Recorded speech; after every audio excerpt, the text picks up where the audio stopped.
Hospital Singda OPD Tingliba say COVID-19 Sandropa Tingnaba, Langak na Lokotpa section Torang Singi Manung Sanani, Langak na COVID-19 Kaktada, Miang Sanglaga, Atopa Anava Simbu Mirai Balati Haina, Health Minister Eljen Takumana Pundorokli. Atop Anava, what the logo no heavy MSB order later. Coronavirus in Maramojana. Getting a final speed down to Hagana. Getting cut down to Gilito. And the patient is a dealer, young bit doctors and nursing su. Getting key, but the live patients, it is a corona in Yawi at a Yawi, detect of the vanilla. We never keen about power. I don't know than a Madu, you are the network.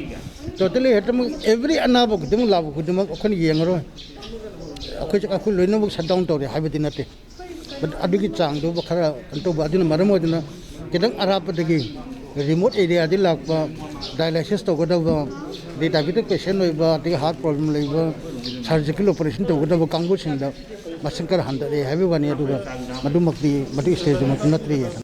Private Amadi Langaki, Hospital Kuding Magna, emergency in the Lakba, Aruba Anava Singbu, Anava Adugi health condition Matungina, lying Satagadavani Haina, Hospital Singda, Health Minister Namakata Nakangal Luckly. Labor Congress, just according to the Magi nature of the element.